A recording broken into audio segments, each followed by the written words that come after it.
अब मैं आपके पास टॉपिक ले रही हूं, जब दो डिफरेंट सॉल्यूशंस मिक्स की जाती हैं। मेरे साथ साथ करना कॉपीज में, क्योंकि मैंने डीपीपी के नंबरिंग का इसमें ध्यान नहीं दिया है। जब डिफरेंट सॉल्यूशंस को मिक्स किया जाता है तब मोलैरिटी मोलैलिटी पे क्या असर पड़ता है। राइट, मोलैरिटी मोलैलिटी, मुझे पता है अभी नॉर्मेलिटी में उतना कॉन्फिडेंस नहीं आया होगा। आज की क्लास, अगली क्लास, वेडनेसडे की क्लास में खूब बात करेंगे इन्हीं के ऊपर। सो अभी जरा बेसिक पे पहुंचते हैं। अब तक मैं पिछली क्लास में क्या कर रही थी, भाई HCl के इतने मोल्स इतने वॉल्यूम में डाले, बताओ जी इसकी मोलैरिटी कितनी है। अगर मेरा बस चलता, मैं तुमको लैब में लेके जाती, 5 सोल्यूशन बना के देती और कहती भाई इन 5 सोल्यूशन की मोलैरिटी निकालो और इन पे स्टिकर चिपकाओ। वो जो काम कराते हैं ना जूनियर मोस्ट एम्प्लॉयज से, वो कराती। मतलब सबसे ज़्यादा सीखता वही है जो जूनियर मोस्ट होता है, कि चलो भाई सबकी मोलैरिटी निकालो और पर्चियाँ चिपकाओ, स्टिकर चिपकाओ। कायदे से तो ऐसे सिखाना चाहिए बच्चों को, थोड़ा इंटरेस्टिंग रहता है। फिर मैं कहती अच्छा, इन सभी एसिड बेसिस के n फैक्टर मैंने तुमको दे दिए, अब इन सब पे नॉर्मेलिटी की पर्चियाँ चिपकाओ। चिपका लेते। नॉर्मेलिटी क्या था बच्चों? नॉर्मेलिटी और मोलैरिटी की रिलेशन एक बार रिवाइज करा दूँ। Molarity is equal to normality by n factor. मैंने ऐसे याद रखा n बाय n, नॉर्मेलिटी के नीचे n factor, n by n है, ये मैंने याद किया हुआ। तो molarity is n by n। Clear? अब सारा कुछ मोलैरिटी नॉर्मेलिटी का क्लैरिटी आप अभी एक्सपेक्ट मत करिएगा। कुछ क्लैरिटी आज की क्लास के बाद होगी, कुछ क्लैरिटी वेडनेसडे तक जाके टिच होगी। तो अभी तो मैं सिर्फ आपसे मोलैरिटी नॉर्मेलिटी एक्सपेक्ट कर रही हूँ, डेफिनेशन बेस्ड आपको पता हो।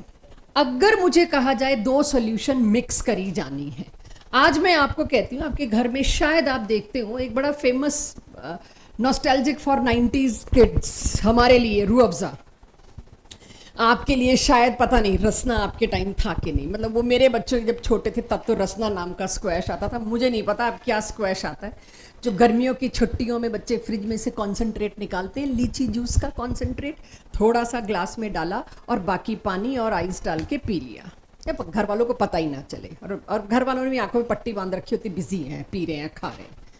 किया है ये सब ने काम। This is called as dilution. Dilution, आप उस कॉन्सेंट्रेट को तो नहीं पी सकते, बुरा हाल हो जाएगा, पी के देखो।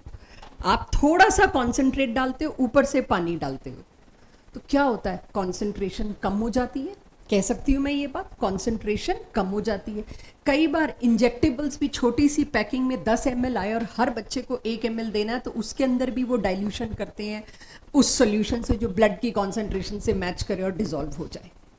तो यानी डाइल्यूशन मेरे चारों तरफ है। दूध वाला क्या कर रहा है? वो भी तो डाइल्यूशन ही कर रहा है। हाउ कैन आई फॉरगेट, मेरे को लीची जूस क्यों लाना पड़ा? अगर मेरे को 2 सॉल्यूशन मिक्स करनी है, एक solution 2 molar HCl 250 ml lab में पड़ी है और आपको कहा गया कि ये सॉल्यूशन ना सारी क्लास में बांटनी है और बच्चे बहुत ज़्यादा हैं और 10-10 ml बांटनी है, 5-5 ml बांटनी है, तो थोड़ा सा पानी मिला देते हैं। हमने 250 ml मिला दिया पानी।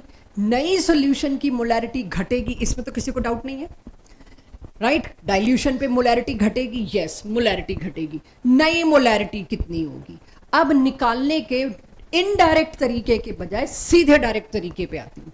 पुरानी मोलैरिटी का मतलब तो मुझे ये पता है, M1 पुराने के लिए 1 और बाद वाले के लिए 2 लिख दूँ। पुरानी मोलैरिटी क्या है, पुराना वॉल्यूम क्या है, तुमको पता है।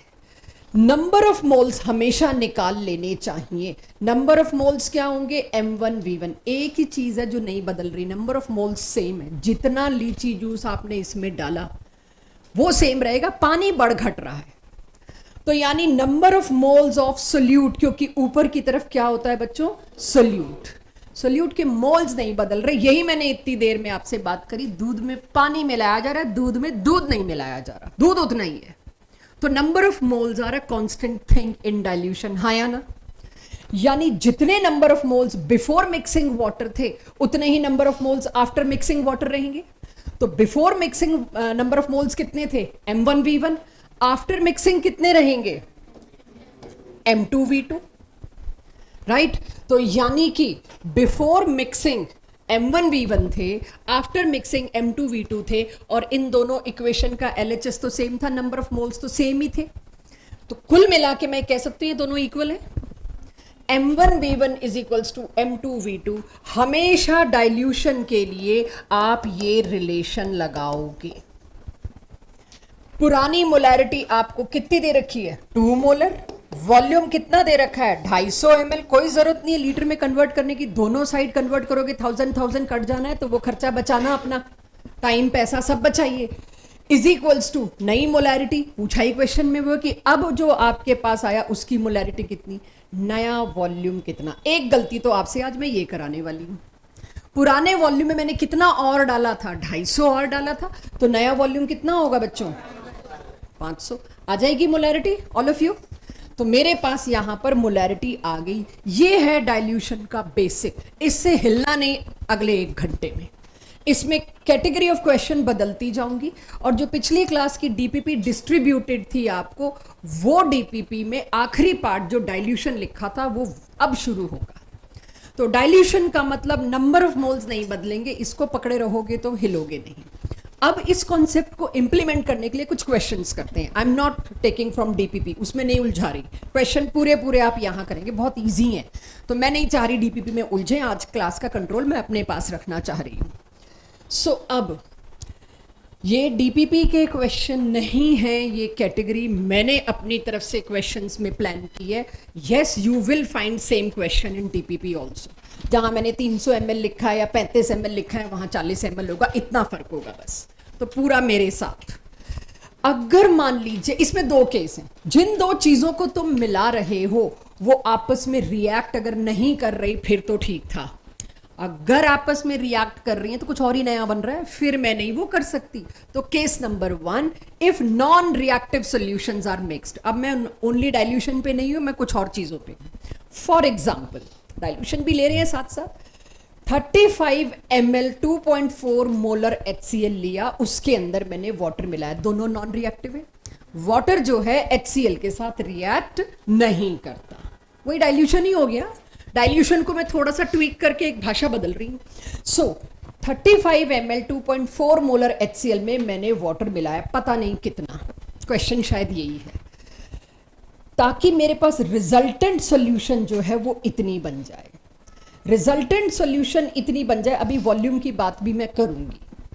रिजल्टेंट सॉल्यूशन की मोलैरिटी इतनी हो। सो अब मेरे पास यहां पे पूछा क्या है, कितना वाटर ऐड करूं 35 ml 2.4 मोलर HCl में, ताकि नई मोलैरिटी की सॉल्यूशन ये हो। यानी पुरानी मोलैरिटी और वॉल्यूम के number of moles of HCl तो फिक्स्ड है, दैट इज M1V1। अगली सॉल्यूशन में M2V2, नंबर ऑफ मोल्स तो फिक्स्ड हैं दोनों में, तो M1V1 is equals to M2V2 में तो किसी को कोई इशू नहीं है। चलिए, अब मुझे पता है मोलैरिटी ऑफ HCl कितनी थी 2.4, वॉल्यूम कितना था 35 ml, M2 कितना है, ये मोलैरिटी की सॉल्यूशन बनानी है। पहले तो रिजल्टेंट वॉल्यूम क्या आया होगा वो निकालना है मेरे को। क्या मैं निकाल सकती हूँ, मैं मल्टीप्लाई डिवाइड के फोकस पे नहीं हूँ। मेरा आया 280 ml, और तड़ाक से 4 ऑप्शन में 280 होगा, आप टिक करोगे -1 कराओगे। क्वेश्चन में ये थोड़ी पूछा है रिजल्टेंट सॉल्यूशन का वॉल्यूम क्या था, क्वेश्चन में क्या पूछा है, कितना वाटर ऐड करना पड़ा। पहले से कितना था 35 ml सॉल्यूशन थी, यानी मेरे को 280 में से 35 ml जो है वो सब्ट्रैक्ट करना होगा, और मेरा आंसर होगा yes, volume of water added is this. Understood जी। HCl सॉल्यूशन है बेटा, HCl तो गैस होती है, ठीक है। अब जो लास्ट क्लास में भी आप लोगों ने बार बार एक चीज पे अटके हो कि हमने ये सॉलिड सोल्यूट मिलाया, वॉल्यूम में कोई चेंज आया होगा, मैंने तब भी बोला था सॉल्यूट इतना कम डाला जा रहा है कि सॉल्वेंट के वॉल्यूम में ऐसा चेंज आ रहा है जो तुम देख नहीं सकते। भाई वही बात हो गई, मैं कह रही हूं मैं 1 बाल्टी पानी लाई हूं 15 लीटर की, उसमें 1 चम्मच नमक डाला है, मोलैरिटी निकालो। तुम कहो नहीं मैम, हमें तो वॉल्यूम वो 1 चम्मच नमक की वजह से जो बदला चाहिए। That is not a thing which we can actually observe because it is negligible. तो जब तक ऐसी कोई कॉम्प्लिकेशन हम ना लाएं, please don't ask and don't. अगला क्वेश्चन केस 1 में, केस 1 क्या था बच्चों, जब 2 नॉन रिएक्टिव चीजें मिक्स की जाएं। पहले केस में तो HCl मैंने क्या मिक्स कर दिया, वाटर। दूसरे केस में मैं क्या कर रही हूं भाई, 2 HCl की सॉल्यूशन उठा के ले आई, राइट। एक HCl की सॉल्यूशन 3 मोलर और एक HCl की सॉल्यूशन 7 मोलर। एक का वॉल्यूम 500 ml, दूसरे का वॉल्यूम कितना होगा मेरे से ये पूछा है, ताकि रिजल्टेंट सॉल्यूशन 4 मोलर बन जाए। Don't copy paste, let's understand. बाद में करेंगे कॉपी पेस्ट, अभी मेरे साथ सॉल्व करिए। सो पहली सॉल्यूशन के नंबर ऑफ मोल्स क्या होंगे बच्चों? M1V1। आई होप सबको ये पता चल गया। M1V1 is nothing but number of moles of पहला कंटेनर। उसमें दूसरी चीज क्या ऐड करी? फिर एक और सॉल्यूशन जिसमें नंबर ऑफ मोल्स उसी चीज के हैं, HCl के ही हैं बच्चों, तभी तो नॉन रिएक्टिव है। तो उसमें नंबर ऑफ मोल्स कितने हुए? M2V2 कर दूं, राइट? नई जो सॉल्यूशन बनेगी उसकी रिजल्टेंट मोलैरिटी क्या होगी? M3। वॉल्यूम V3 मत कर देना बस। वॉल्यूम शुड, फिर कहोगे मैम वेरिएबल दो हैं, क्या निकालें? Volume should be V1 plus V2। अगर मैंने वॉल्यूम को ऐसे पकड़ा, अब सोचो यहां पर क्या पुट करूंगी मैं? 3 इंटू वॉल्यूम, पूछा ही बाई चांस ये ml में। यहां क्या पुट करूंगी? 7 into 500 ml। I hope ml ना लिखूं, चलेगा, सबको पता है मिलीलीटर में डील हो रहा है। यहां क्या लिखूंगी? 4 इंटू V प्लस 500। क्या मेरे बच्चे V निकाल के रिपोर्ट कर देंगे? एक इक्वेशन, एक वेरिएबल। तो अब ये आपकी डीपीपी का क्वेश्चन नंबर 2 है। Those who want to note it can note it. अगर किसी को लगता है मेरे को ये मेथड नोट करनी है और नोट करें, तो कृपया सिर्फ यहां तक नोट करें, उसके बाद तो आपका मैथमेटिक्स है। क्वेश्चन नंबर 3 आपकी इसी डीपीपी वाले डाइल्यूशन वाले पार्ट में। थर्ड क्वेश्चन सिर्फ सुनिए। 50 ml ऑफ इतने मोलर H2SO4 के अंदर मैंने इतने मोलर 150 ml एक और H2SO4 सॉल्यूशन ऐड कर दी। रिजल्टेंट मोलैरिटी निकालो। है कोई ऐसी चीज जो मुझे सॉल्व करनी चाहिए? M1V1 plus M2V2 is equals to M3 bracket में V1 plus V2। Question number 5 आप खुद करिए, सेल्फ चेक के लिए लिखा है कि एक बार ऐसा ना लगे सब रेडीमेड सा हो रहा है। क्वेश्चन नंबर 7 अगर आप पढ़ें मेरे साथ तो लेट्स सी क्या कह रखा है क्वेश्चन 7 में। अगर मीथेनॉल की डेंसिटी 0.793 kg पर लीटर है, इस सॉल्यूशन से कितना वॉल्यूम निकाल के लाऊं ताकि इतने मोलर सॉल्यूशन इतने लीटर की बन जाए? तो पहले तो इस क्वेश्चन को वैसे समझते हैं, विजुअलाइज करके भाई करना क्या है। अगर लैब में एक ऐसी सॉल्यूशन रखी हुई है स्टॉक करके जिसके ऊपर लेबल चिपका हुआ है, भाई ये मीथेनॉल की सॉल्यूशन है, राइट एवरीवन, ये किसकी सॉल्यूशन है? मीथेनॉल की, और इसके ऊपर डेंसिटी का लेबल चिपका रखा है। डेंसिटी का मतलब क्या होता है? तो मैं यहाँ ये जो सब रेडीमेड किया हुआ है ये तो बाद में आता है जब आपके पास सॉल्यूशन होती है। जब सॉल्यूशन नहीं होती, क्वेश्चन सामने होता है, तो अप्रोच क्या होती है? जैसे ही मैंने देखा ऐसा कुछ दिया, इसका क्या मतलब होगा? अगर इस सॉल्यूशन का पूरा 1 लीटर किसी को दे दूं तो उसका मतलब 793 ग्राम या 0.793 kg होगा। ऐसा ही कुछ लास्ट क्लास में मैंने कोशिश की थी आपका कॉन्सेप्ट बिल्ड करने की। अगले कह रहे हैं इसमें से कितना वॉल्यूम लेकर आओ, निकाल के लाओ, ताकि जो रिजल्टेंट सॉल्यूशन बने वो कितने मोलर बने? Check check check. 0.25 molar 2.5 litre solution. यानी यहां से आपको अगेन लैब असिस्टेंट को कहा गया यहां से कुछ निकाल के ला, ताकि उससे जो सॉल्यूशन मैं बना रहा हूं 2.5 लीटर की, उसकी मोलैरिटी 0.25 आ जाए। कितना निकाल के लाऊं? तो पहले तो मैं पूछूंगी आपकी डिमांड क्या है सर? तो सर ने कहा कि मेरी डिमांड है एक 0.25 मोलर सॉल्यूशन बनानी है, मेरे को 2.5 लीटर पानी लेके खड़ा हूं मैं, 2.5 लीटर पानी लेके खड़ा हूं, मेरे को क्या बनानी है? 0.25 मोलर सॉल्यूशन इस पर्टिकुलर चीज की, दैट इज मीथेनॉल की। तो मैं ये पूछना पड़ेगा मेरे को, अच्छा इसका मतलब मुझे नंबर ऑफ मोल्स सोचने हैं, कितने निकालूं? तो यहां से नंबर ऑफ मोल्स कितने आ जाएंगे निकाल सकते हैं बच्चे डायरेक्ट मल्टीप्लाई करके। और नंबर ऑफ मोल्स आ गए, मीथेनॉल के मोलर मास 32 मैंने निकाल लिया, तो मेरे को पता चल गया एक्चुअली इसमें से 20 ग्राम मीथेनॉल निकालना है तुमको। एक लैब असिस्टेंट कैसे करता है और एक बच्चा कैसे करता है ऐसे ना। पहले तो मैंने सोचा भाई आपको चाहिए क्या? आपको इतने मोलर सॉल्यूशन इतने पानी में इतने वॉल्यूम में बनानी। आपको पता है सॉल्यूट के वॉल्यूम को हम रिगार्डलेस नेग्लिजिबल मान के चल रहे हैं। तो अब आपको समस्या हो रही है, अच्छा ये n मुझे कितना लाना है? वो निकला और 32 ग्राम से डिवाइड किया, मुझे इन एंड ऑल इसमें से इतना मीथेनॉल उठा के लाना है जिसमें मीथेनॉल सिर्फ 20 ग्राम हो। डेंसिटी क्या लिखी हुई है? अगर तुम पूरा 1 लीटर ले जाओगे तो 793 ग्राम होगा। तुम्हें कितने ग्राम चाहिए? 20 ग्राम। यूनिटरी से निकाल लो, मेरे जैसा यूनिटरी से निकालेगा। लेकिन जो यूनिटरी मेथड में कॉन्फिडेंट नहीं होते, दैट इज बच्चे, वो क्या करेंगे, भाई डेंसिटी इतनी दे रखी है, कितना चाहिए मेरे को, 20 ग्राम को मैं केजी में कन्वर्ट कर दूं, मुझे चाहिए इतना केजी, कितना वॉल्यूम निकाल के पिपेट करके आऊं, डिवाइड बाय डेंसिटी, डेंसिटी और वॉल्यूम की पोजीशन एक्सचेंज कर दी, because density is mass by volume, यानी 0.02 केजी माने 20 ग्राम का मतलब कितना वॉल्यूम है, इतना वॉल्यूम पिपेट करके लाके दे दूंगी। तब मैं सही लैब असिस्टेंट साबित हुई, तब मेरी सैलरी जस्टिफाई हुई। अगर मैं ये नहीं कर पाती, I am not suitable for the job. तो इस तरह से मैंने आपको कराया। किसी को लगे यूनिटरी मेथड जो मैंने पहले बोला उससे करना है, वेल एंड गुड, नहीं करना तो इस तरीके से। आपके पास स्कूल पेपर्स में ये क्वेश्चन आते हैं, पी का चाहे जो भी क्वेश्चन नंबर हो, आप ये चीज सोचो, बड़ा अटपटा कुछ अब आपके सामने आ रहा है, ऑब्जेक्टिव आते ही कुछ अटपटा तो आ जाता है, बेसिक वही रखना, राइट, बेसिक वही रखना। अगर आपको लैब में एक सोल्यूशन पड़ी मिली, ये AgNO3 स्टॉक में पड़ी है, उसके अंदर गलती से मैंने डाल दिया NaCl सोल्यूशन, 2 सोल्यूशन मिक्स कर दी, बाद में मुझे पता चला मिक्स नहीं करनी थी, चलो कोई बात नहीं, मिक्स कर दी। तो सामने वाला मेरे से पूछता है, इसमें ये मिला के तुमने एक गड़बड़ कर दी, बाकी तो कोई गड़बड़ नहीं, मेरी कॉन्सेंट्रेशन बदल दी AgNO3 की। कैसे भाई? एक डब्बा पड़ा था जिसमें AgNO3 था 0.1 मोलर, क्या था इसके अंदर?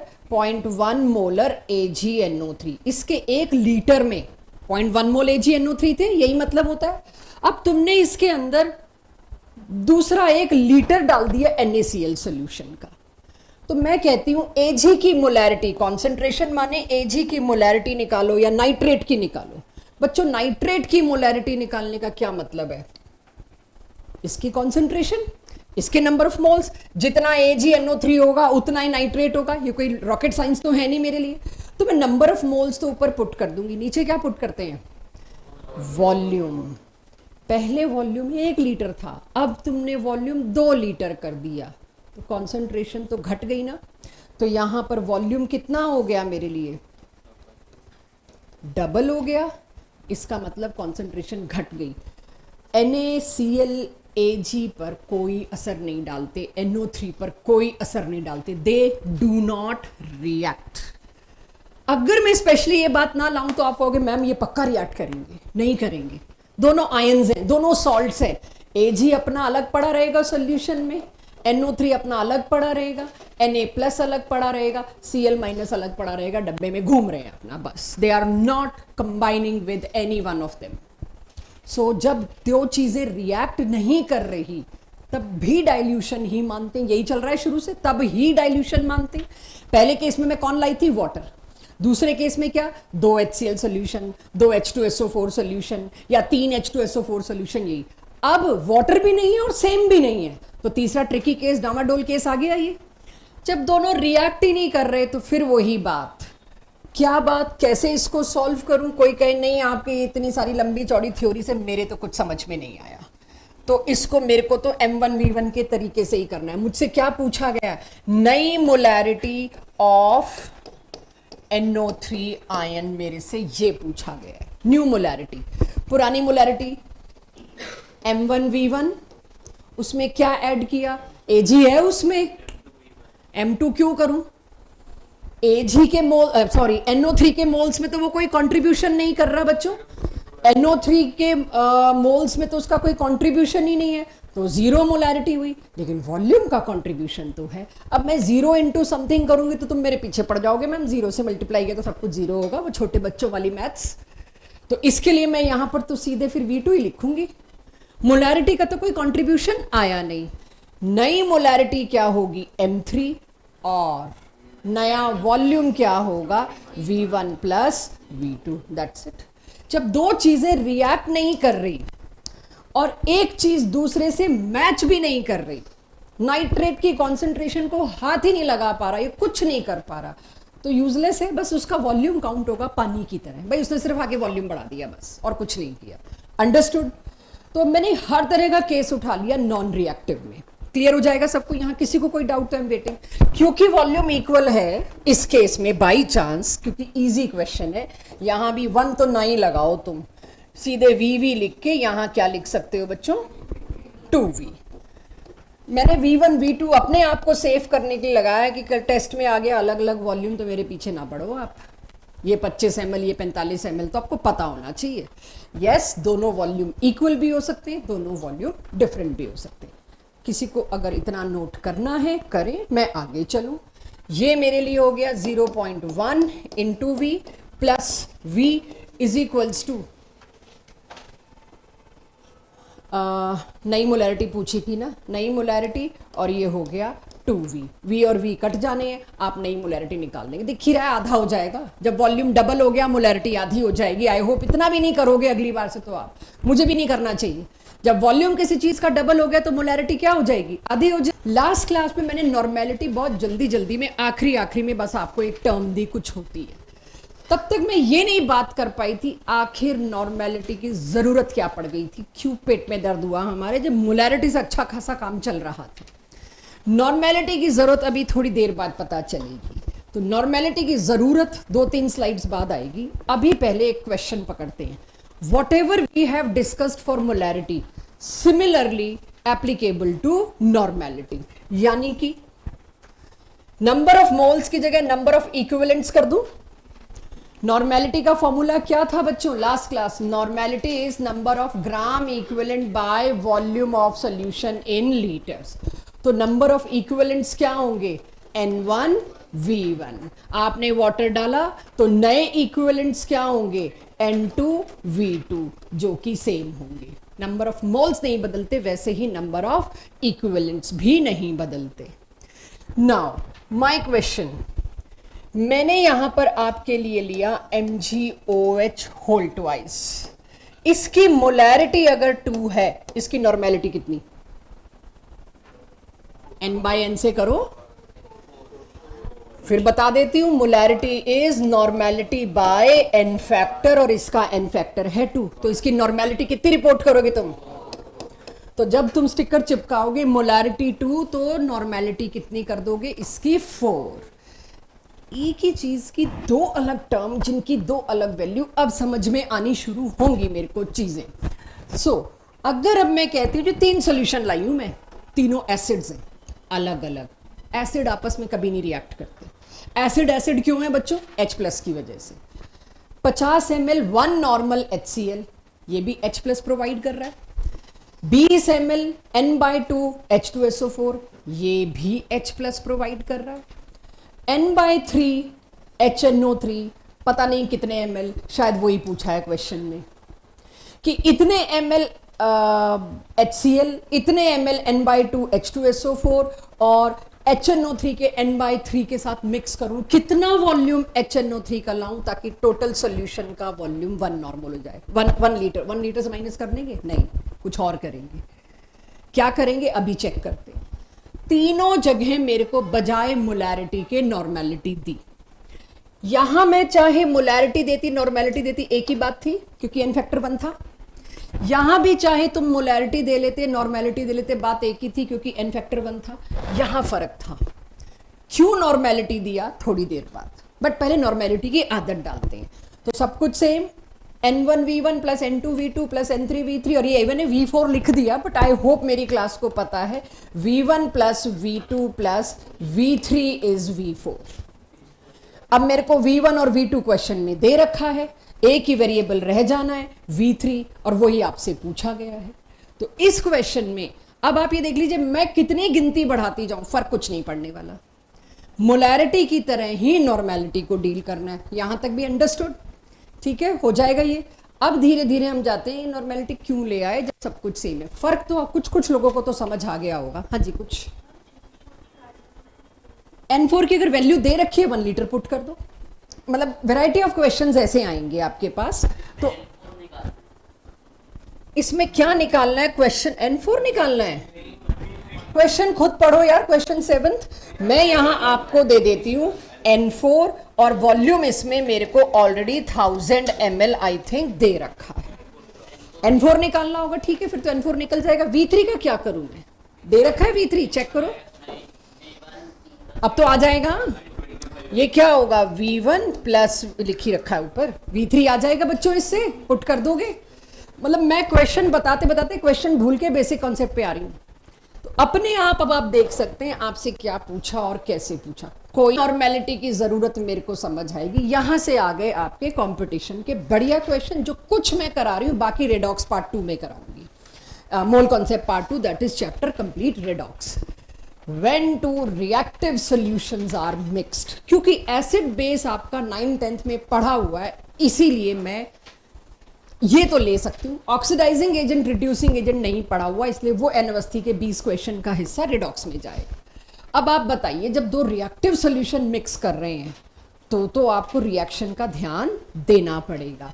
मान लीजिए एसिड और बेस। अच्छा, शुरू में क्वेश्चन डीपीपी में नहीं है, सिर्फ आपका बेसिक स्ट्रॉन्ग करने के लिए कुछ ओरल क्वेश्चन है, जिससे आप इस टॉपिक के डेप्थ में घुस जाओ। तो सबसे पहले मान लो एक बीकर में 2 मोलर HCl सॉल्यूशन रखी पड़ी है, जो भी वॉल्यूम होगा उसका आप मांगोगे मैं आपको दे दूंगी। इक्वल वॉल्यूम कर लेते हैं, ठीक है, व्हाटएवर, या 25-25 ml कर लेते हैं, वो हम कर लेंगे। बीकर से मैं क्या उठा के लाई, 0.3 मोलर NaOH। क्या हम ये पहचान पा रहे हैं एक एसिड है एक बेस है? जब मैं ये पहचान पा रही हूं एक एसिड है एक बेस है, तो मेरे को पता है एसिड से क्या प्रोड्यूस होगा, बेस से क्या प्रोड्यूस होगा। ये दोनों एक दूसरे को क्या करेंगे, न्यूट्रलाइज। तो जब मेरे पास एसिड और बेस हैं जो आपस में रिएक्ट कर जाते हैं, वहां नहीं मैं आंख बंद करके M1V1 प्लस M2V2, पता नहीं नई चीज बनी क्या, हाउ कैन आई से, नंबर ऑफ मोल्स ही गायब हो जाएंगे, उस चीज के तो रहेंगे नहीं। रिएक्टेंट तो रिएक्ट कर गया, किसकी नई मोलरिटी निकाल रहे हो, नए रिएक्टेंट की, उसमें नए बॉन्ड, नया मोलर मास, उसके मोल्स कैसे सेम कर दोगे। तो उसके लिए सबसे पहले मेरे को क्या करना होगा, पहले तो एसिड के कितने मोल्स हैं वो निकालूंगी। Number of moles of acid, M1V1 की जगह MaVa लिख दिया क्योंकि एसिड है, तो एसिड की मोलरिटी कितनी 2। अगर मैंने वॉल्यूम दिया आपको इसका 25 ml, तो टोटल मिला के 2 × 25 ये क्या आया 50। अभी किस में चल रहा था वॉल्यूम, मिलीलीटर्स में। सब क्वेश्चन में भरा पड़ा मिलेगा आपको, हम मिलीलीटर को लीटर में नहीं कन्वर्ट कर रहे, दोनों साइड कट जाना है। तो मोल कैसे बोलूं, फिर क्या बोलूंगी, मिलीमोल्स। तो इसके आगे 50 मिलीमोल्स, यानी एसिड से प्रोटॉन कितने पड़े हैं सॉल्यूशन में बच्चों, 50 मिलीमोल। ऐसे ही जो बेस था उसके भी मिलीमोल्स निकाल लूं, 0.3 मोलर, और ये मैं कितना वॉल्यूम लेकर आई, 50 ml, ज्यादा था मेरे पास, उससे ज्यादा था वॉल्यूम। तो कुल मिला के कितने मिलीमोल्स, यानी सॉल्यूशन में 50 तो प्रोटॉन है और 15 हाइड्रोक्साइड आयन है, रिएक्ट करेंगे आपस में। 15 OH, जो लोग नोट कर रहे हैं प्लीज सोचिए, यहां से क्या चीज आई, मिलीमोल्स दोनों में भूल जाती हूं। 15 OH माइनस किसके साथ मुलाकात हुई, 50 H प्लस, 15 तो न्यूट्रलाइज हो गए, इसके 15 विल टेक केयर ऑफ इसके 15, बचेगा कितना।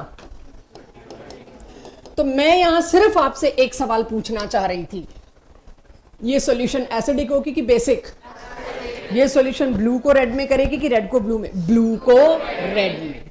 तो अगर आप ये बता पाए कि ये सॉल्यूशन एसिडिक है तो कॉन्सेप्ट तो क्लियर हो गया। तो आप ये बता पाओगे अगर कि ये सॉल्यूशन तो मैम एज अ होल क्या है, एसिडिक, तो इसका मतलब कॉन्सेप्ट तो क्लियर हो गया। आप कॉन्सेप्ट रिपीट नहीं कर सकते, सोचना पड़ेगा, मैं इसको बस ट्वीक करती रहूंगी। दो चीजें जब भी रिएक्ट करती हैं, अब पानी बन गया, H प्लस और OH माइनस बनने से क्या बन गया, water, water is a solvent. तो अब कोई कहे जी रिजल्टेंट सॉल्यूशन थी उसकी मोलैरिटी निकालो, तो रिजल्टेंट सॉल्यूशन में 35 H प्लस जो बचे, 35 H प्लस बचे बच्चों, एसिडिक थी ये, 35 H प्लस बचे, इसकी मोलैरिटी कैसे निकालूंगी, 35 क्या थे मिलीमोल्स, तो 35 मिली को अब कर दो 10 की पावर -3, और वॉल्यूम कितना टोटल 50 और 25 कितना हुआ 75 ml, यहां लिख दिया 75 ml इंटू 1000, लो जी बची हुई सॉल्यूशन की मोलैरिटी। तब ये नहीं पूछ सकते आप कि किसकी पूछ रहे हो मोलैरिटी, भाई तुम्हें पता होना चाहिए सॉल्यूशन एसिडिक है, तो मैं एसिड की मोलैरिटी दे रही हूँ। सॉल्यूशन रिजल्टेंट बेसिक होती तो मैं बेसिक की मोलैरिटी देती। हाँ जी, मैंने मोलैरिटी कैसे निकाली? मेरे पास सॉल्यूशन में सोल्यूट के नाम पे अब सिर्फ प्रोटॉन्स बचे। प्रोटॉन्स कह लो या HCl कह लो, मोलैरिटी होगी वही HCl की होगी, क्योंकि बेस तो न्यूट्रलाइज होके गुम हो गया। तो सॉल्यूशन क्या है? एसिडिक। अगर सॉल्यूशन एसिडिक है तो उसकी मोलैरिटी मतलब एसिड की मोलैरिटी। एसिड कितना है? जितने प्रोटॉन्स। तो 35 मिलीमोल प्रोटॉन के बचे थे। Moles of proton is 35 into 10 की पावर -3। टोटल वॉल्यूम कितना दोनों को मिला के? 75। और उसको लीटर में कन्वर्ट कर दिया। ये और ये कट जाएंगे, मोलैरिटी ये होगी। हालांकि मेरे अगले क्वेश्चंस का कंटेंट है, बट मुझे लगा समझ रहे हैं, सुन रहे हैं, तो स्लिप इन कर दूं, फिर अगले में अच्छे से समझाऊंगी। डाउट है तो पूछना। हाँ, आंसर नहीं चाहिए क्या? हाँ है ना, क्या है? अकेला अकेला घूम रहा है क्या? कोई मेरे से Na की कॉन्सेंट्रेशन पूछेगा तो बात अलग है। NaCl अलग अलग है ना, Na और Cl इकट्ठे तो रह ही नहीं पाए ना, नमक तो पानी में घुल जाता है ना, इसीलिए। यार 15 मिलीमोल बेस के 50 मिलीमोल एसिड के आपस में मिलने आए, इसके 15 और 15 रिएक्ट करके गायब। कितने बचे? 35 मिलीमोल। तो मिलीमोल से मोल कैसे निकालते हैं? मिली की जगह 10 की पावर -3 कर दिया, मोल्स हो गया। ठीक है, अभी ये अगले क्वेश्चन में आना है। माय मिस्टेक, मैंने एक ही में ले लिया, आप लोग फंस गए थोड़ा। चलिए अभी पहले न्यूट्रलाइजेशन को सही मायने में समझते हैं। स्टोइकियोमेट्री के क्वेश्चन अभी मत लाइएगा, मेरे को अभी न्यूट्रलाइजेशन ढंग से सेटल करना है।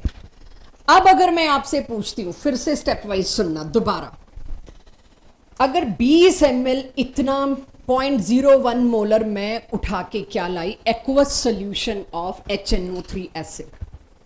इसको पूरी तरह न्यूट्रलाइज करना है। और अगेन मैंने लैब असिस्टेंट को कहा स्टॉप में जाके देखो 0.1 मोलर KOH की सोल्यूशन पड़ी है, कितना वॉल्यूम निकाल के लाएगा वो पूरी तरह न्यूट्रलाइज करने के लिए। अगेन यहां जो लिखा है उसको भूल जाते हैं, पहले ये सोचते हैं मुझे ये निकालना होगा कितने मोल्स हैं। मिली मोल्स, मोल्स एक ही बात है, समझ लेंगे।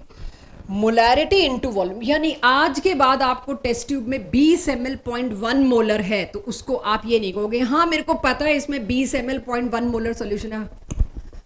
कितने मिली मोल्स हैं? 2 मिली मोल्स।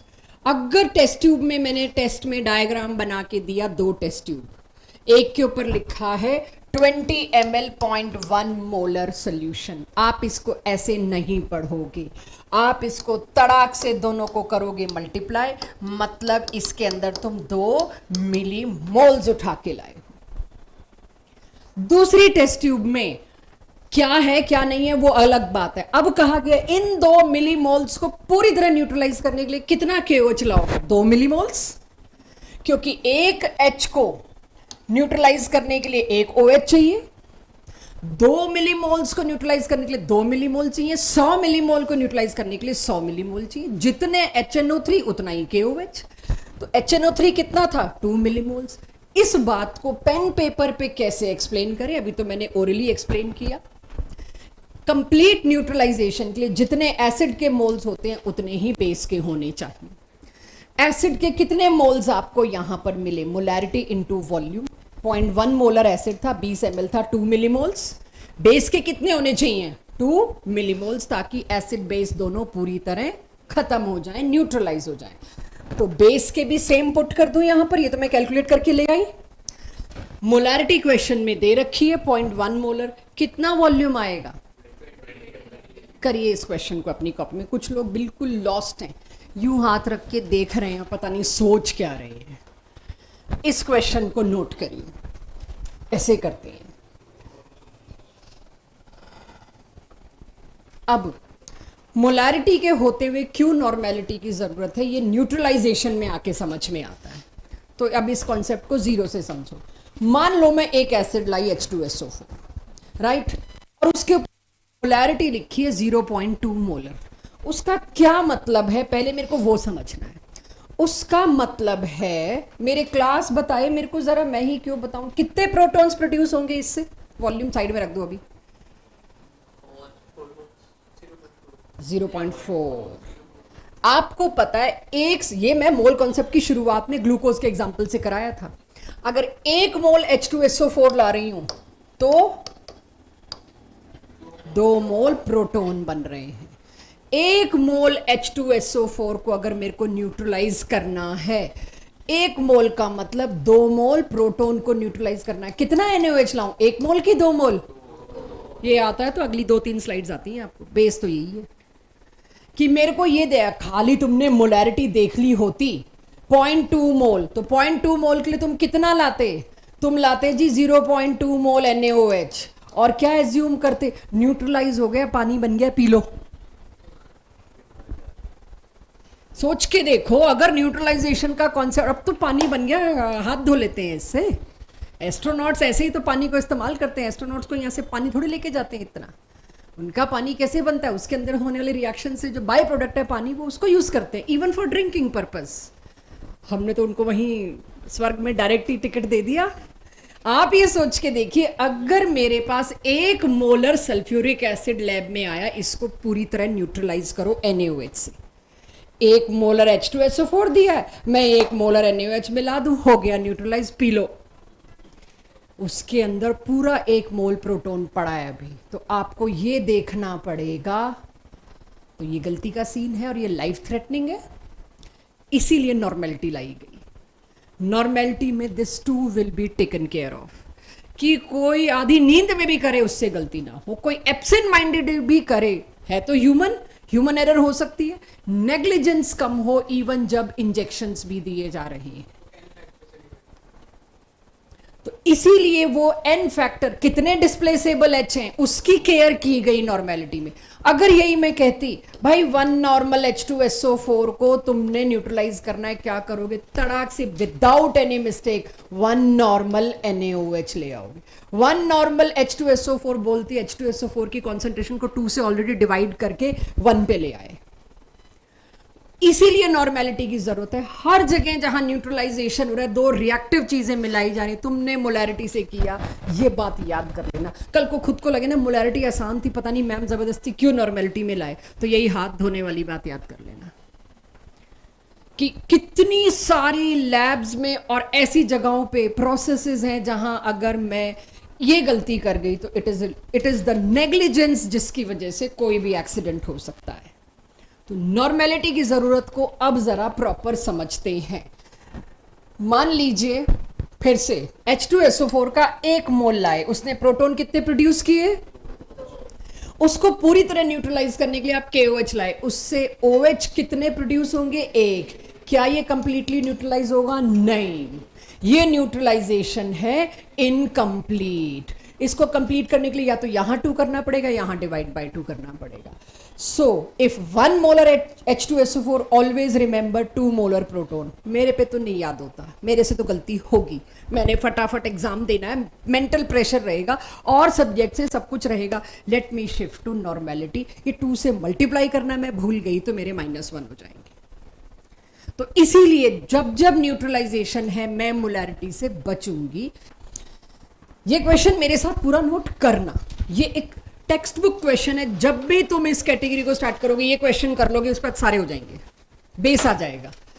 50 ml 0.1 नॉर्मल H2SO4 के अंदर 100 ml 0.1 नॉर्मल NaOH डाला, बताइए नई नॉर्मेलिटी क्या और नई मोलैरिटी क्या? मेरी क्लास का काम कर।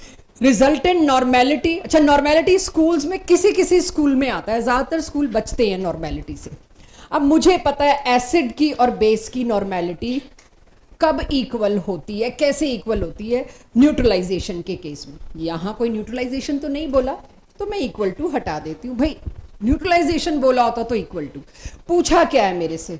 रिजल्टेंट। बचा क्या?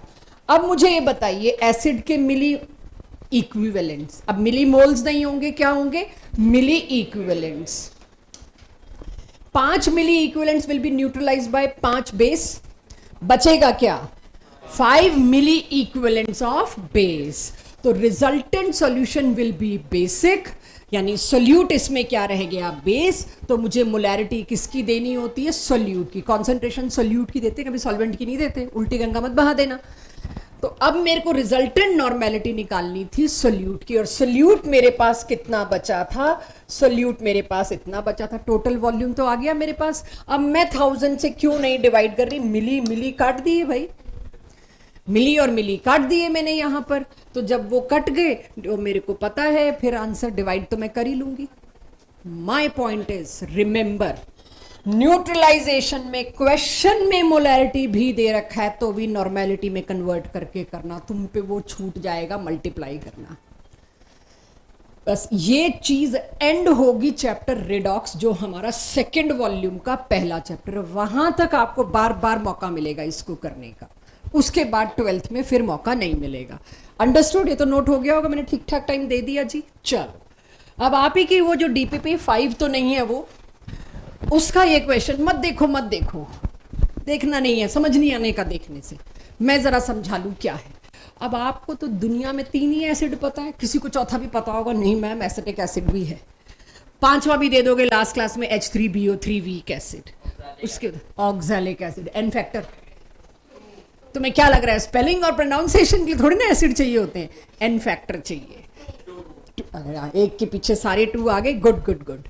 प्रॉब्लम कम्स जब ये 12th क्लास के एसिड आएंगे, क्योंकि जब ये जेई के पास्ट ईयर उठाऊंगी मैं, नीट के पास्ट ईयर उठाऊंगी, मेरी समस्या क्या है, वो क्वेश्चन आपको तब करने होते जो 12th हो चुकी होती है, लेकिन मेरे को वो अभी कराने हैं, तो आपके सामने वो एसिड के एक्सपोजर अभी से आते रहेंगे। तो H3PO4 दिया, मैं H3PO4 का स्ट्रक्चर जो 12th में कराते हैं इनऑर्गेनिक में, वो आपके सामने दे रही हूं। अगर H3PO4, ये सारे मैं केमिकल बॉन्डिंग में वैसे करा दूंगी ताकि आपको बाकी क्वेश्चंस में पास्ट ईयर में छोड़ने ना पड़े। तो 3 होगा इसका, देखो 3 डिस्प्लेसेबल H, तो इसका N फैक्टर 3 हो गया, बस मेरा काम खत्म। अब क्वेश्चन को अंडरस्टैंड करो। 20 ml इतनी मोलैरिटी का फॉस्फोरिक एसिड में लेकर आई और उसको इतने मोलर KOH से रिएक्ट कराया। द वॉल्यूम के बारे में कुछ बात की है। The volume of this KOH required to neutralize it is question mark. Volume पूछ लिया, क्या करना है मेरे को, M1V1 should be equal to M2V2, नहीं, N1V1 should be equal to N2V2। Molarity पे अब हाथ हल्का करिए, न्यूट्रलाइजेशन है तो जबरदस्ती अपने दिमाग को ग्रूम करिए। क्लास वहां थोड़ी चल रही, वहां देख रहे हो यार, गलत जगह बिठा दिया यूं, मैं कहूं उधर कौन, मेरा रिफ्लेक्शन आ रहा है, क्लास इधर है, ठीक है आदित्य, ऑल गुड। सो एसिड के मोल्स मैंने निकालने की कोशिश करी, मैं फिर भी किसी को लगे नहीं मेरे को तो मोलैरिटी ही पसंद है, तो पहले तो आप एसिड के मोल्स निकालोगे, फॉस्फोरिक एसिड के मोल्स निकाले, अल्टीमेटली आपको 3 से मल्टीप्लाई करना पड़ेगा। इससे बेटर ये ना है कि आप NaVA निकाल लो।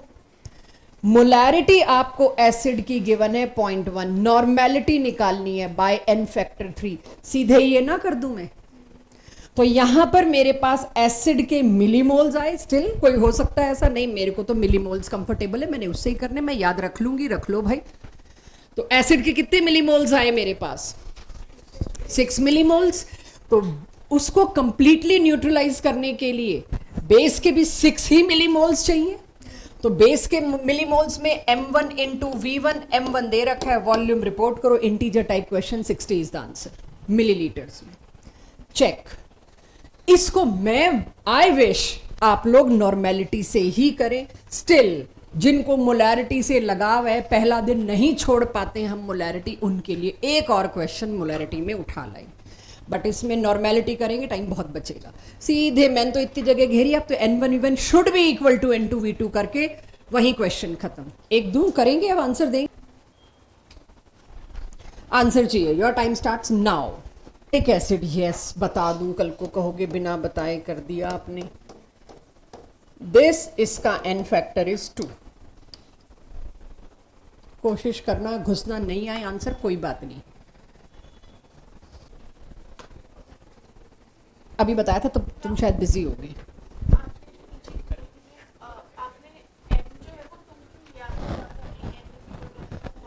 Normality is equals to molarity for NaOH। क्यों भाई, 1 से ही तो डिवाइड करोगे, N फैक्टर NaOH का तो 1 है। ये मैं क्या निकाल के लाई, नॉर्मेलिटी ऑफ बेस।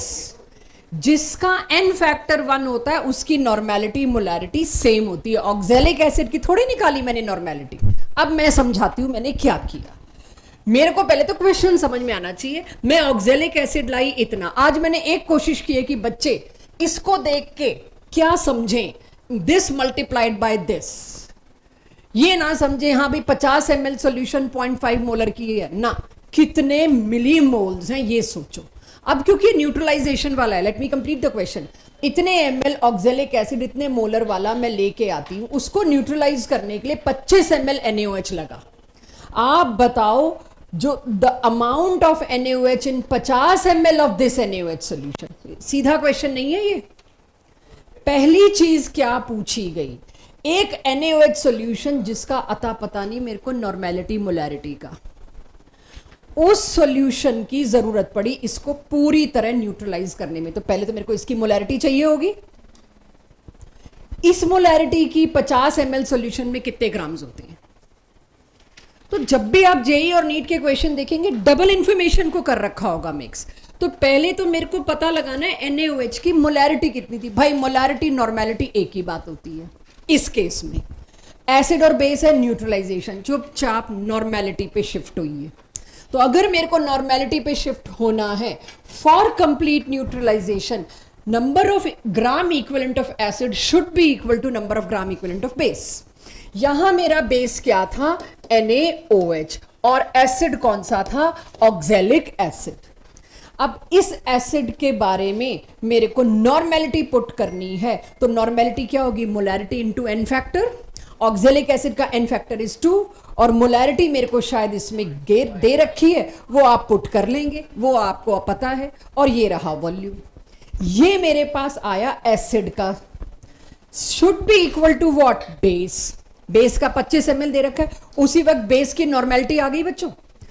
प्रॉब्लम ये, इस क्वेश्चन में बेस की नॉर्मेलिटी नहीं पूछी थी, इसमें पूछा था यही वाला बेस 50 ml लेके आ गई तो उसमें कितने ग्राम बेस होगा। अब जिस बेस की नॉर्मेलिटी तुम्हारे पास 2 है, क्यों मैं मोलैरिटी पे शिफ्ट हुई? ग्राम में मोल्स आएगा, मोल्स में मोलैरिटी आएगी। तो molarity is 2, number of moles by volume कितना बोला गया है? 50 ml। 50 ml 2 मोलर सॉल्यूशन में कितने मोल्स हैं? 0.1 मोल। 0.1 मोल में कितने ग्राम होंगे? ये लास्ट ईयर जनवरी का जेई का क्वेश्चन है, और इसके आगे लिखा जाता है chapter first some basic concept. ये आपको समझ होनी चाहिए।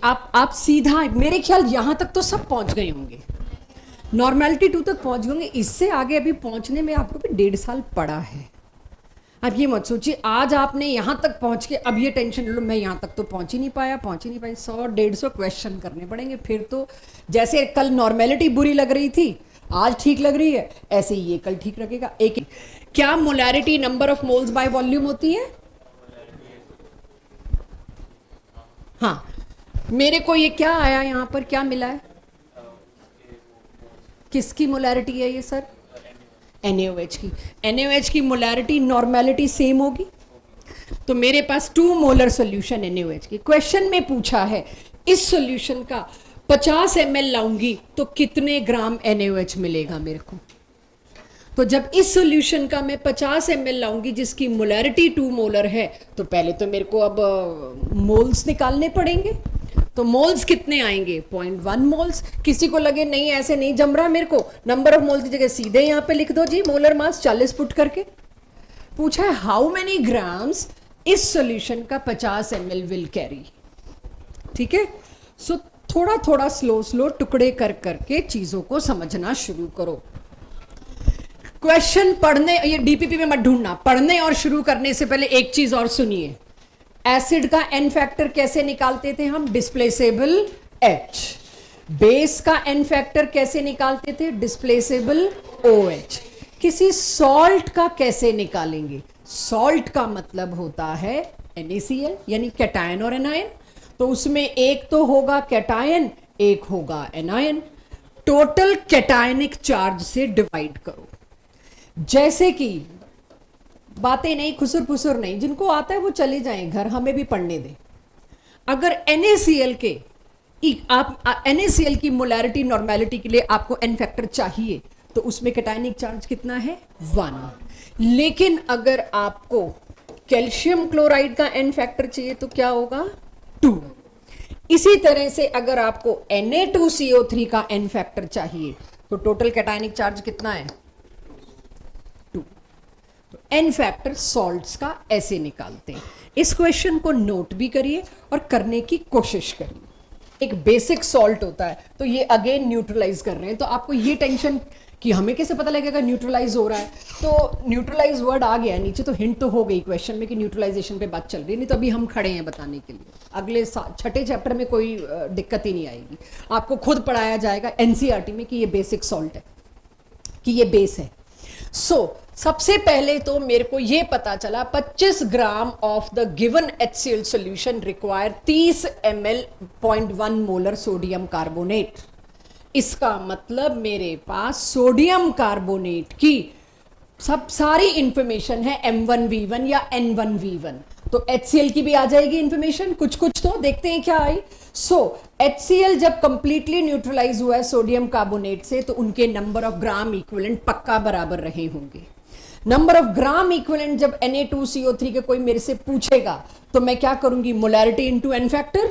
एन फैक्टर की बात हो गई 2, मोलैरिटी गिवन है 0.1, वॉल्यूम कितना दे रखा है 30 ml। जब ये पूरा आ गया, ये तो मेरे हाथ में है, 25 ग्राम की जगह 25 ml होना चाहिए ऊपर, मुझे लगता है। कर लेंगे इतना हाई क्यों? होल्ड इट, कर लेंगे। मैंने यही कहा था आज की क्लास के शुरुआत में, एक आधी चीज को इग्नोर कर देना, क्वेश्चन के बेसिक को मत खराब करो आप लोग। यहां पर अगर मेरे को 25 ml दे रखा था, तो जो मेरे पास सॉल्यूशन थी, कौन सी सॉल्यूशन थी बच्चों? ये HCl। एटलीस्ट मेरे पास HCl की नॉर्मेलिटी आ गई। तो आधा जो क्वेश्चन है इतना तो मैं निकाल पाई भाई। जो HCl दे रखा था अननोन नॉर्मेलिटी वाला, वो आ गया। कितना आया अभी इसकी कैलकुलेशन में मत फंसो, कर लोगे। अगली बात क्या पूछी गई है? पिछले क्वेश्चन में क्या था? इसी वाले NaOH के 50 ml में कितना ग्राम होगा। इस क्वेश्चन में क्या है?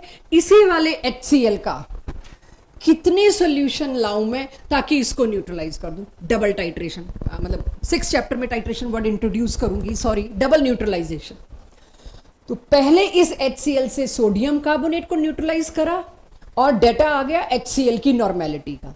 अब कह रहे हैं जी तुम्हारे पास HCl की नॉर्मेलिटी तो आ गई, N1 आ गया यहां से। अब कह रहे हैं इतने मोलर NaOH को इतनी वॉल्यूम लिया, जब उसको न्यूट्रलाइज करने के लिए यही वाला HCl कितने वॉल्यूम लगेगा। तो इस वाले HCl की नॉर्मेलिटी में इधर से उठा लाई। V1 मेरे से तुमने मांग लिया, क्योंकि यहाँ V2 V3 यूज कर चुकी थी, इसलिए यहाँ पर मैंने सोचा N3 यूज कर लूँ। इस NaOH की नॉर्मेलिटी और वॉल्यूम, नॉर्मेलिटी तो NaOH की निकाली लोगे, जो मोलैरिटी वही नॉर्मेलिटी कर दी मैंने पुट, आ जाएगा वॉल्यूम। करिए सॉल्व अपनी कॉपी में पूरा, खुद करो। हाँ जी, उसका कैटायनिक चार्ज कैसे निकाला? 2 सोडियम, 1 सोडियम पे चार्ज क्या होता है? हाँ, तो 2 लिखा ना मैंने। 2 सोडियम बेटा, टोटल कैटायनिक चार्ज। तुम आज लेट जाग रहे हो, थोड़ा आगे बैठ के। यही सवाल तो हिया ने पूछा था कि आप 2 चार्ज कैसे दे रहे हो। टोटल कैटायनिक चार्ज, कुल मिला के जितने भी कैटायन है उनका पूरा सम ऑफ चार्ज रिपोर्ट किया जाता है, ठीक है। तो स्टोइकियोमेट्री, हम तो बचपन से एक ही बात सोचते आए हैं स्टोइकियोमेट्री के लिए, किसी भी बैलेंस्ड केमिकल इक्वेशन में जो नंबर्स होते हैं ना, जो न्यूमेरिक वैल्यूज होती हैं, something to do with that if, तो उस क्वेश्चन को स्टोइकियोमेट्री कैटेगरी में डालते हैं। स्टोइकियोमेट्री कैटेगरी के क्वेश्चन है इफ बैलेंस्ड केमिकल इक्वेशन के नंबर्स जो हैं, चाहे वो सबस्क्रिप्ट में चाहे वो बैलेंसिंग में, something to do with that means I am taking stoichiometry. तो स्टोइकियोमेट्री क्या है, इस शब्द पे मत जाइएगा। इस वाले पार्ट में आपको हर क्वेश्चन में रिएक्शन खुद लिखना पड़ेगा टाइम के साथ साथ। जैसे जैसे आगे केमिस्ट्री आप पढ़ते जाएंगे, आपको पता लगता जाएगा कि रिएक्शंस क्या हैं। जो रिएक्शन आपके पढ़े हुए नहीं है, अभी हम देंगे वो रिएक्शन। 5 चैप्टर बाद आप रिएक्शन पढ़ लेंगे तो हम देने बंद कर देंगे।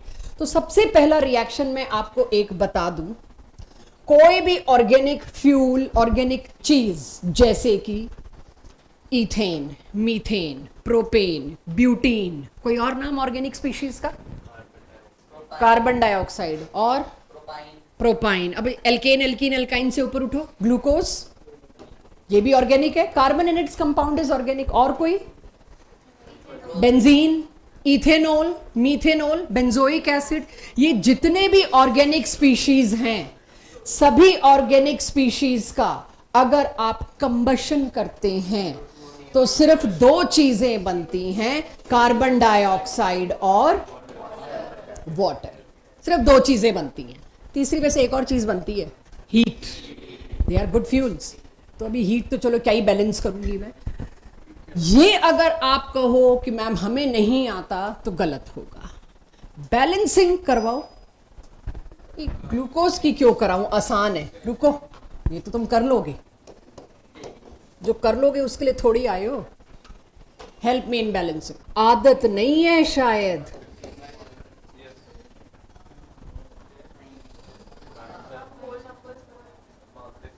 Welcome to class 11th। आपको आदत है होल नंबर में करने की, इसके आगे 2। भाई थर्मोडायनेमिक शुरू होते ही मेरे को ये रगड़ना पड़ेगा, खबरदार जो इसके आगे 2 लगाया अलाउड ही नहीं होगा। क्या करूंगी मैं, तो इसलिए अभी से तैयार कर रही हूं। मत कर, अरे थर्मोडायनेमिक्स मेरा सारा उड़ जाएगा अगर उस चैप्टर में तुमने मल्टीप्लाई बाय 2 कर दिया तो। मेरी प्रॉब्लम ये है, तो इस चैप्टर में ऐसे कराऊं, उसमें वैसे कराऊं, तो बेटर नहीं है जो बाद में आना वही कर ले। तो आज से welcome, you heard of new thing, balancing आपको ऐसे भी करनी चाहिए। क्या प्रॉब्लम है, गिनती तो मैच करनी है। किसने कह के भेजा था तुमको कि ऐसे नहीं हो सकता? तुम्हारा खुद का दिमाग भी नहीं काम किया। चल, हाँ क्यों? मॉलिक्यूल नहीं है सर, ये मोल है।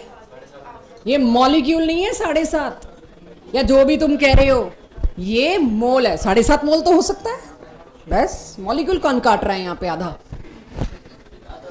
स्टोइक्योमेट्री में 3 कैटेगरी क्वेश्चन आएंगे, मास mass relationship, mass volume relationship और वॉल्यूम वॉल्यूम रिलेशनशिप। ये बड़ा तामझाम लिखा हुआ है। अब एक बार ओ चेक कर लो बच्चों, तुम पे भरोसा नहीं मेरे को। चल, अब इस इक्वेशन पर जितना भी मोल कॉन्सेप्ट पढ़ा है उसको लगाती हूं, चेक। 1 मोल मीथेन को पूरी तरह रिएक्ट करने के लिए 2 मोल ऑक्सीजन चाहिए, उससे 1 मोल CO2 बनेगा और 1 मोल वाटर बनेगा। क्या मेरी क्लास इस, अरे भाई भाई भाई, 2 मोल वाटर बनेंगे। मेरी क्लास इस लायक हो गई? 3-4 क्वेश्चन पूछती हूं, जवाब देना।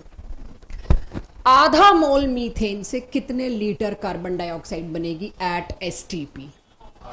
ICSE बोर्ड वाले चुप रहेंगे।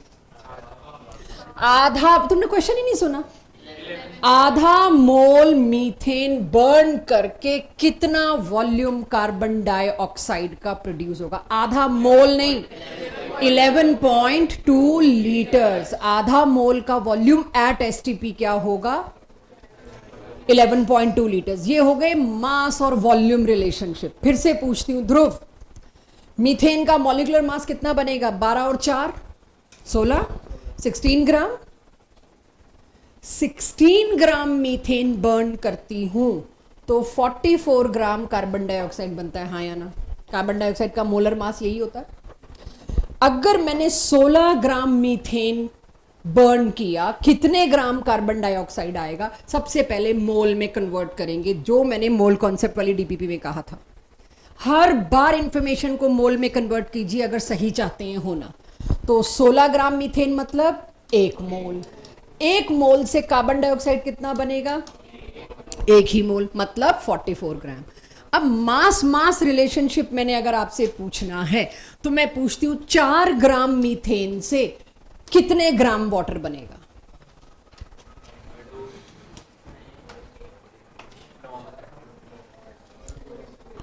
कोई दिमाग लगाना चाहे ना, 5वीं 6ठी कक्षा का।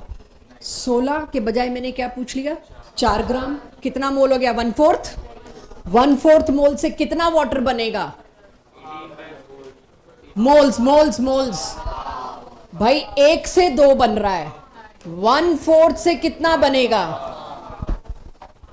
इंटू 2, आधा मोल। आधे मोल वाटर का मास 18 ग्राम होगा कि 9 ग्राम होगा कि 36 ग्राम होगा? दे लेंगे बच्चे।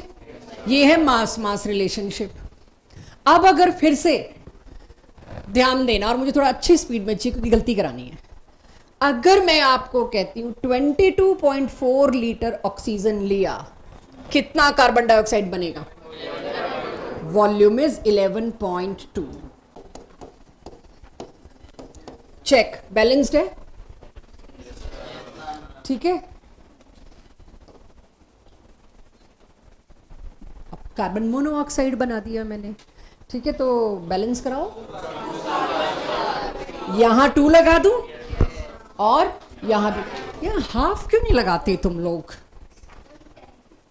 हाफ की आदत क्यों नहीं डाल रहे? को पसंद आए, क्योंकि आप लोगों ने पहले ये बैलेंसिंग पकड़ी तो मैं भी ये पकड़ लेती हूं। वंस अगेन, 6 ग्राम कार्बन से कितने लीटर कार्बन मोनोऑक्साइड बनेगा?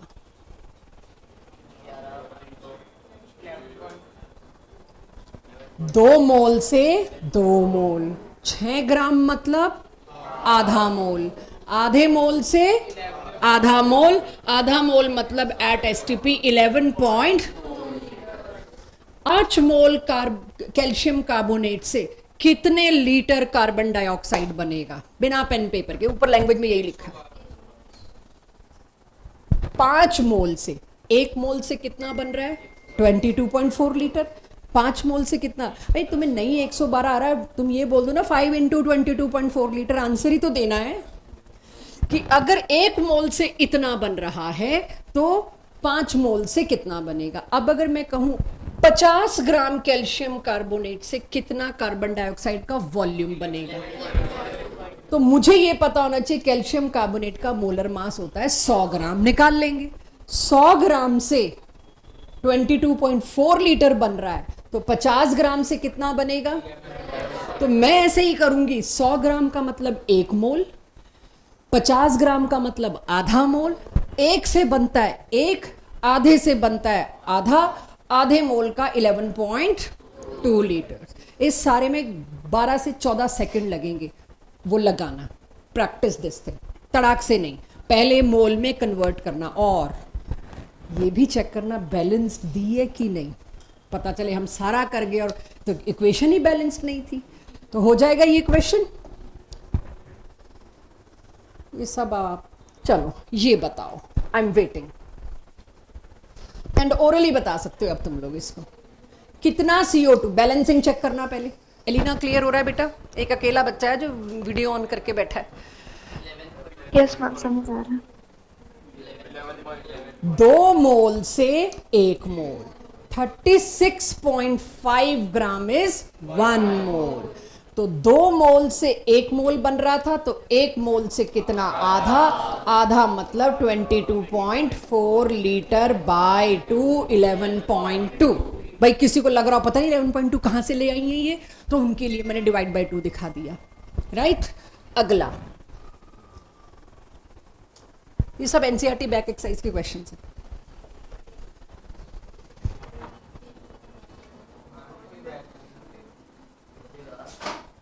How much volume of O2 is required to burn methane completely at STP?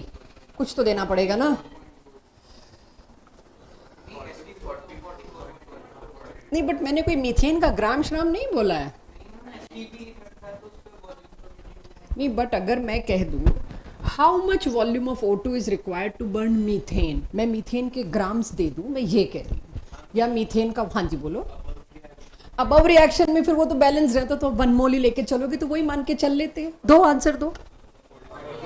मुझे ये पता है मीथेन भी गैस 1 मोल, उससे कार्बन डाइऑक्साइड, उसमें ऑक्सीजन पूछा है, सॉरी 2 मोल, सॉरी 1 कर दिया 2। 1 मोल के साथ 2 मोल लगेगा तो 22.4 लीटर के साथ ये कितना लगेगा? 44.8 लीटर। एक क्वेश्चन चमका के भेज रही हूं, चमका के। ये प्रैक्टिस तो भाई डीपीपी है, अगली क्लास से स्टार्ट होगी, ठीक है, ये आप कर लेंगे। एक क्वेश्चन जिससे मेरा, एक क्वेश्चन दे के भेज रही हूं आपको, ठीक है। इससे ऊपर नहीं उठने की मैं मोल कॉन्सेप्ट में, इससे आसान कुछ नहीं है समझाने की। अब अगर मैं आपको कहती हूं 6 ग्राम कार्बन और 12 ग्राम ऑक्सीजन लिया, कितने ग्राम कार्बन डाइऑक्साइड बनेगा?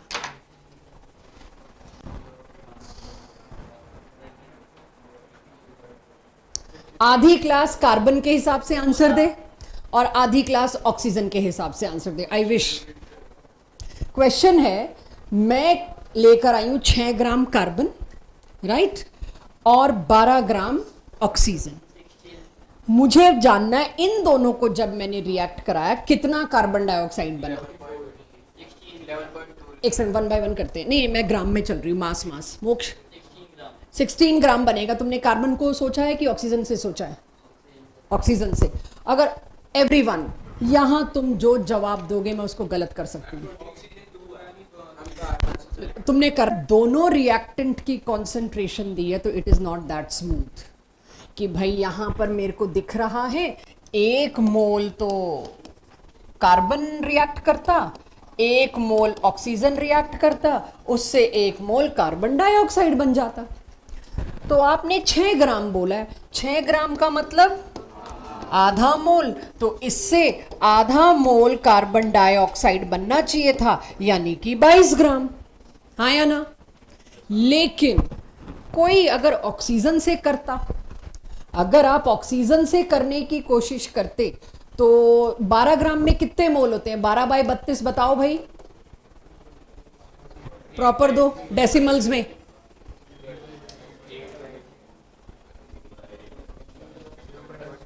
3/8 दे रहे हैं मेरे को लोग। 3/8 को सॉल्व करो।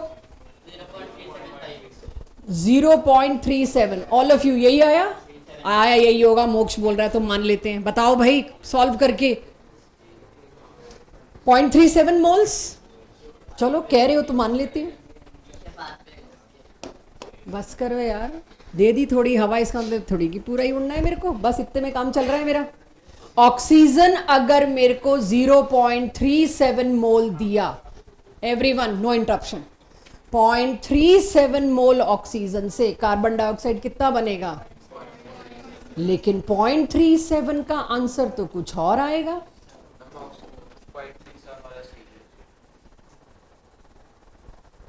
दोनों से आंसर अलग अलग आएगा। एक सही है, एक गलत है। कुछ लोग हैं जिनको आता है, लेकिन मैं फिर भी नहीं मानूंगी कि सबको आता है। अगर आपको ये कहा जाए एक शर्ट बनाने की फैक्ट्री है, हमेशा मैं ये एग्जांपल यूज करती हूँ। एक शर्ट बनाने की फैक्ट्री है जिसमें एक पार्ट है जिसमें शर्ट की पूरी बॉडी बन रही है एक दिन में 50।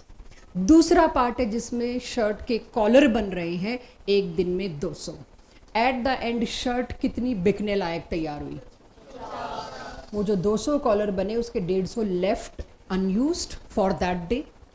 अब मुझे देखना पड़ेगा जो 2 रिएक्टेंट का मास दिया है उसमें से कौन सा रिएक्टेंट जल्दी खत्म हो रहा है, कौन सा रिएक्टेंट कम है, उसको कहते हैं लिमिटिंग रिएजेंट। जैसे शर्ट की बॉडी वॉज लिमिटिंग रिएजेंट, वो लिमिट कर रहा था प्रॉपर्टी को, वो लिमिट कर रहा था आउटपुट को, वो लिमिट कर रहा था मेरे प्रॉफिट को, कि एक दिन में शर्ट तो 50 ही बनी, दूसरी चीज एक्सिस बनी पड़ी रहे।